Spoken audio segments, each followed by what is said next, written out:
하나님의 말씀을 함께 보도록 하겠습니다. 함께 보실 하나님 말씀 사무엘상 1장 5절에서 11절입니다. 하나님의 말씀 사무엘상 1장 5절에서 11절까지입니다. 우리 하나님 말씀을 한 목소리로 함께 읽습니다. 5절입니다. 한나에게는 갑절을 주니 이는 그를 사랑함이라. 그러나 여호와께서 그에게 임신하지 못하게 하시니 여호와께서 그에게 임신하지 못하게 하심으로 그의 적수인 분인나가 그를 심히 격분하게 하여 괴롭게 하더라. 매년 한나가 여호와의 집에 올라갈 때마다 남편이 그같이 하매 분인나가 그를 격분시키므로 그가 울고 먹지 아니하니 그의 남편 엘가나가 그에게 이르되 한나여 어찌하여 울며 어찌하여 먹지 아니하며 어찌하여 그대의 마음이 슬프냐 내가 그대에게 10 아들보다 낫지 아니하냐 하니라. 그들이 실로에서 먹고 마신 후에 한나가 일어나니 그때 제사장 엘리는 여호와의 전 문술주 곁 의자에 앉아 있었더라. 한나가 마음이 괴로워서 여호와께 기도하고 통곡하며 소원하여 이르되 만군의 여호와여 만일 주의 여종의 고통을 돌보시고 나를 기억하사 주의 여종을 잊지 아니하시고 주의 여종에게 아들을 주시면 내가 그의 평생에 그를 여호와께 드리고 삭도를 그의 머리에 대지 아니하겠나이다. 아멘. 우리 옆에 있는 사람에게 한번 인사합시다. 하나님은 당신을 사랑하십니다. 우리 자기 자신에게 한번 인사했으면 좋겠습니다. 하나님은 나를 사랑하십니다. 믿으십니까? 때로는 저와 성도님들의 인생이 깊고 어두운 절망의 터널에 갇힌 것 같아 보일 때가 있습니다. 그러나 하나님은 결코 저와 성도님들을 외면하지 않으십니다. 하나님은 언제나 우리와 함께 하십니다. 그리고 우리가 믿음으로 서 있다면 우리의 삶에 찾아오는 고통과 시련조차도 하나님의 뜻 안에서 반드시 선하게 사용될 것입니다. 하나님은 하나님을 사랑하고 하나님의 뜻대로 살기를 원하는 사람에게 모든 것이 합력하여 선을 이루게 하시는 분이십니다. 믿으십니까? 이 수요일 밤 우리가 어떠한 삶의 자리에 있든 하나님을 찬양하며 하나님께 감사함으로 믿음의 자리로 한 걸음 더 나아갈 수 있는 저와 성도님들이 될 수 있기를 소망합니다. 오늘 우리가 함께 나눌 본문은 잘 알려진 한 여인 한나의 이야기입니다. 하지만 이 이야기는 단지 아이를 갖지 못해 슬퍼하던 여인이 기도함으로 응답받아 아이를 가졌다는 이야기로만 끝나지 않습니다. 이 말씀은 영적으로 무너진 사사시대를 지나 하나님께서 어떻게 새로운 시대를 준비하셨는지를 보여주는 깊은 메시지를 담고 있습니다. 오늘 이 말씀을 통해서 나를 향하신 하나님의 마음을 알아가는 저와 성도님들이 될 수 있기를 원합니다. 오늘 본문인 사무엘상 1장은 사사시대를 배경으로 하고 있습니다. 이 시대는 하나님의 공의와 하나님의 정의는 사라지고 영적으로 매우 어두웠던 시기였습니다. 그래서 성경은 이 시대를 다음과 같이 정의합니다. 그때 이스라엘의 왕이 없으므로 사람이 각기 자기의 소견에 옳은 대로 행하였더라. 각기 자기의 소견에 옳은 대로 행하였더라. 이스라엘 백성들은 창조주 하나님을 무시하고 자기 스스로 왕이 되어 살았습니다. 그 시대가 바로 한나가 살았던 시대였습니다. 여기에 많은 학생들이 있는데 여러분 혹시 이런 생각을 해본 적이 있습니까? 내 마음대로 살면 얼마나 좋을까? 그런 생각을 해본 사람 손 한번 들어주실래요? 많은 학생들이 손을 들었습니다. 맞죠?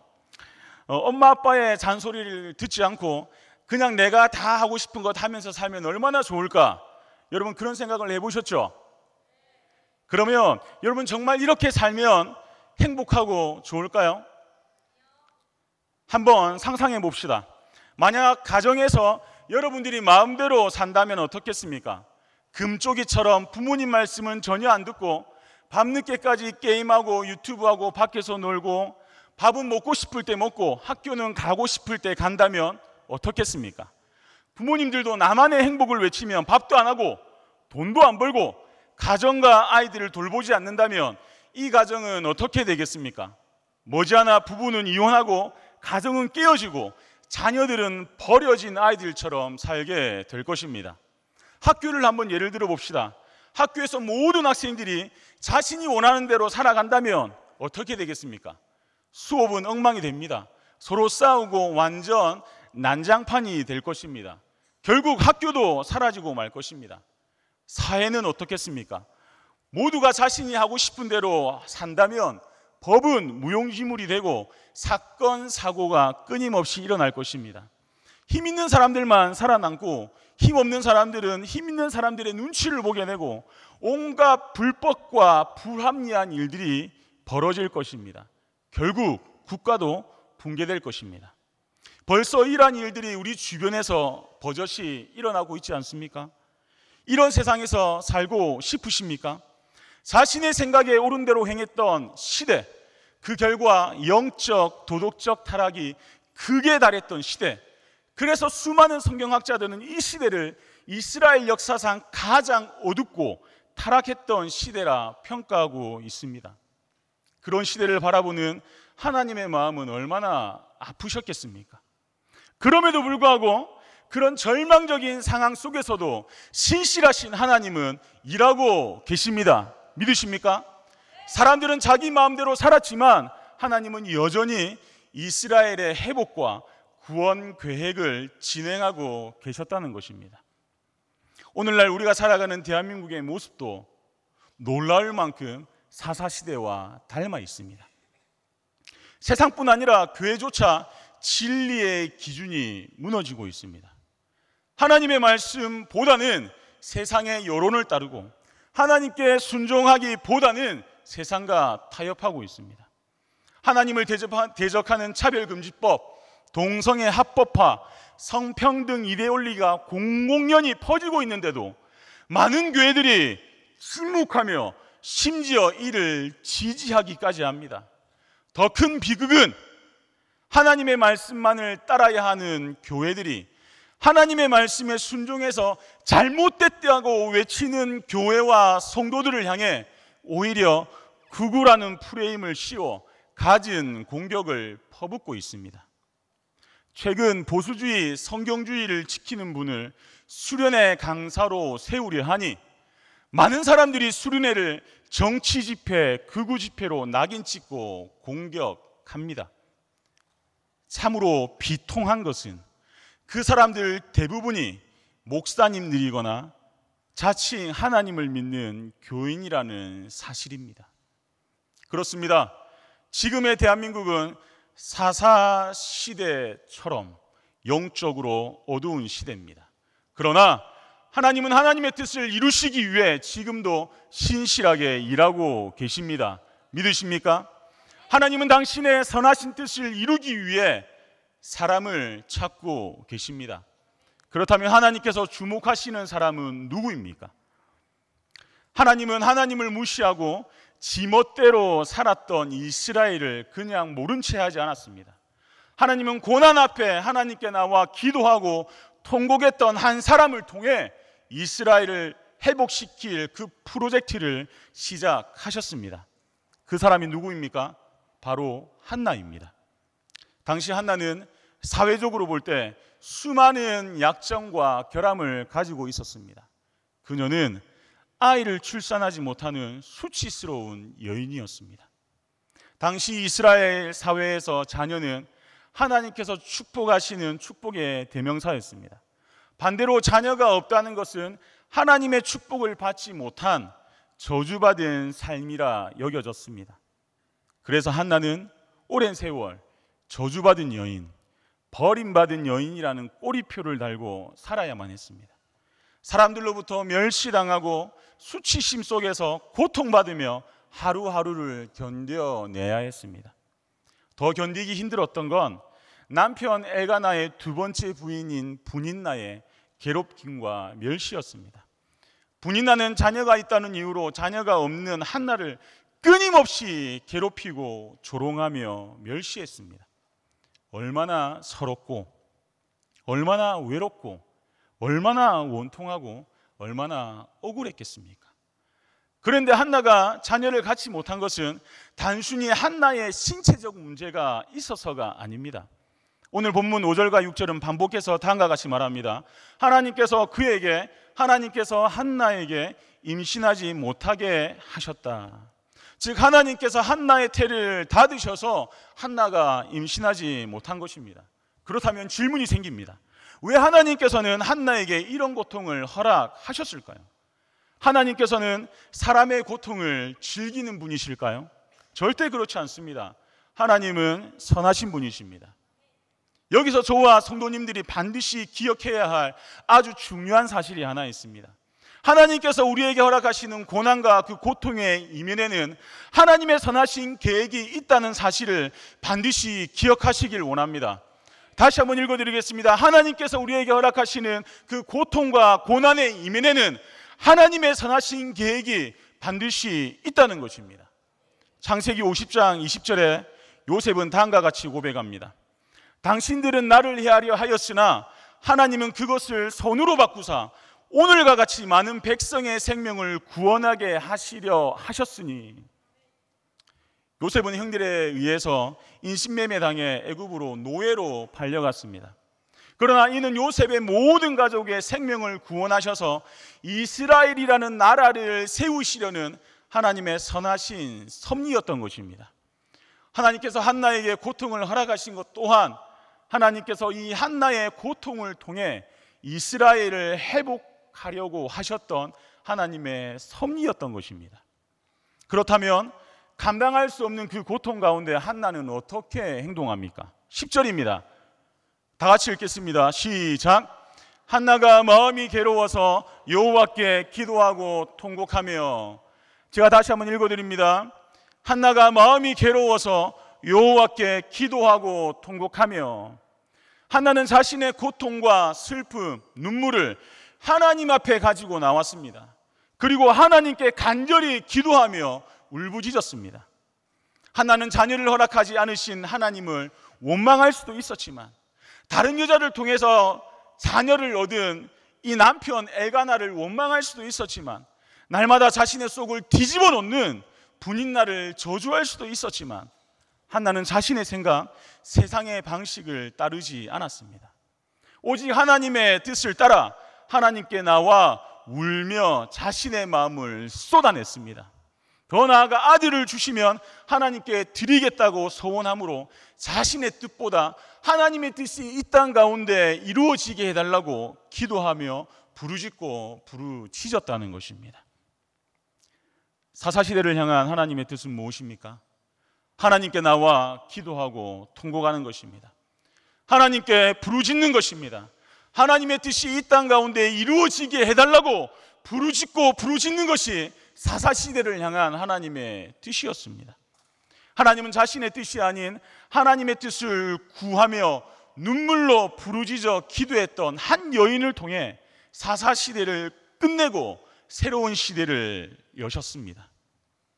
하나님은 이스라엘의 회복을 위해 부족하지만, 연약하지만, 단점 투성이지만, 무가치한 존재로 낙인 찍혔지만, 하나님은 하나님께 나와 기도하며 통곡하는 이 한 사람을 통해 이스라엘 회복 프로젝트를 시작하셨습니다. 하나님께서는 어떤 대단하고 뛰어난 소위 잘난 사람들을 사용하지 않으셨습니다. 하나님은 부족하지만, 볼품 없지만, 한나처럼 자신의 고통을 하나님께 가지고 나와 기도하며 통곡하는 사람을 통해 일하셨고 지금도 일하고 계시다는 것입니다. 사진을 하나 보여주십시오. 일제치하, 6.25 전쟁 등 대한민국의 영적 암흑기뿐만 아니라 대한민국의 존폐를 위협하는 수많은 일들이 있었습니다.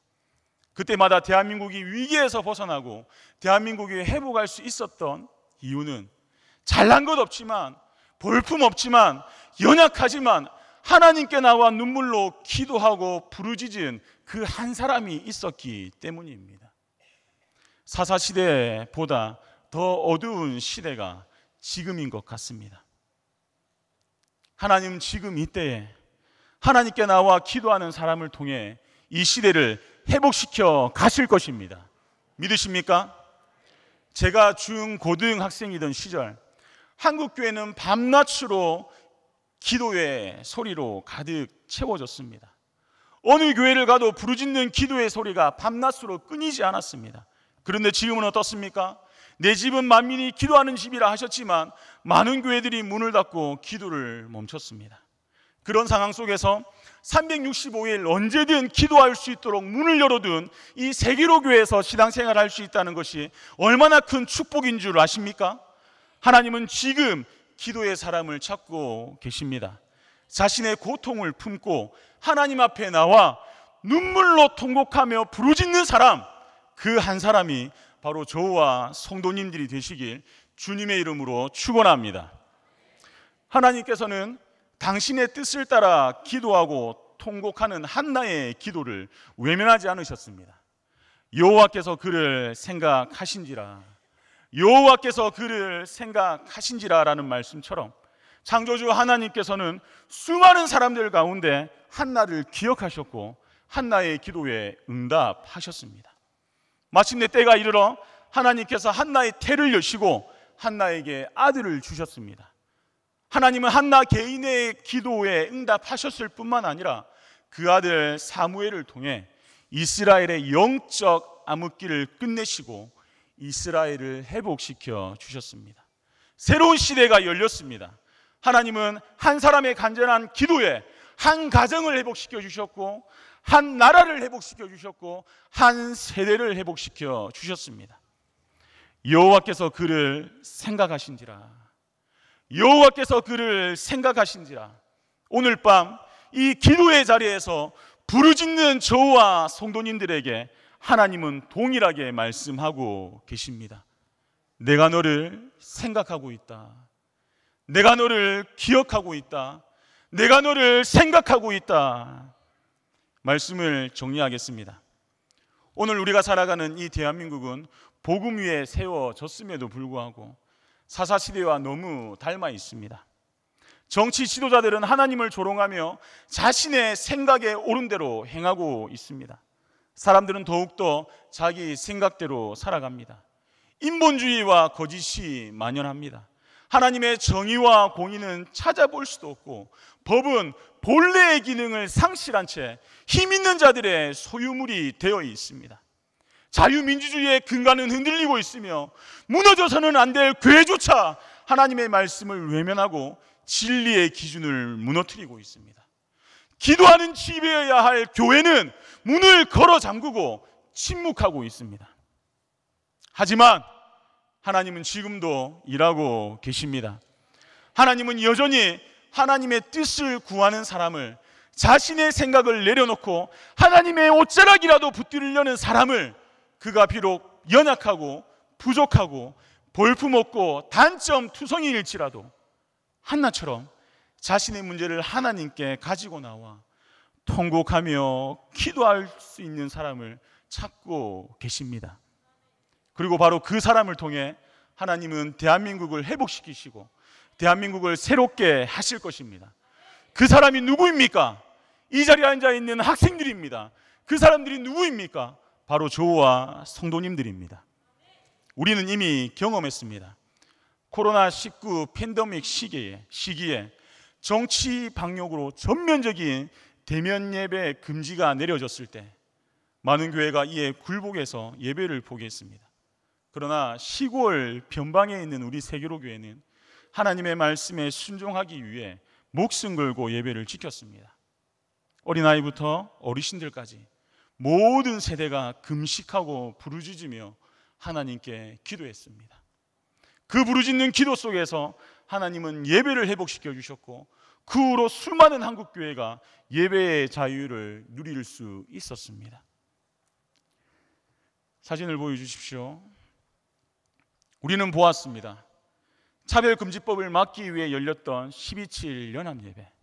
수백만 명이 모여서 하나님 앞에 울며 기도할 때 하나님이 대한민국을 불쌍히 여겨 주십시오. 하나님이 대한민국을 긍휼히 여겨 주십시오. 하나님이 한국교회를 불쌍히 여겨 주십시오라고 기도할 때 하나님께서 이 나라를 어떻게 붙들어 주셨는지 우리는 똑똑히 보았습니다. 사진을 보여주십시오. 하나님은 오늘도 울며 부르짖어 기도하는 사람을 통해 역사하십니다.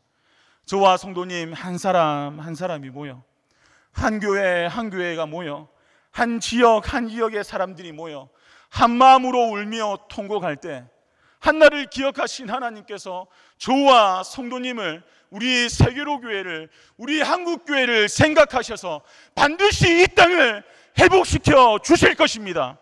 하나님은 울며 부르짖는 자를 통해 새 시대를 열어 가십니다.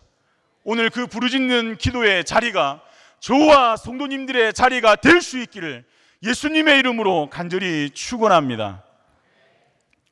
들려진 말씀을 붙잡고 함께 찬양하겠습니다. 기도의 응답으로 태어난 사무엘은 다음과 같이 고백합니다. 사무엘상 12절 23절입니다.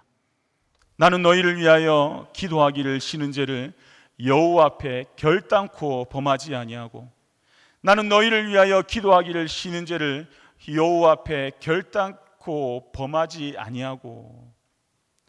이 사무엘의 고백이 나의 고백이 되어 대한민국을 회복시키는 일에 쓰임받는 저와 성도님들이 될 수 있기를 원합니다.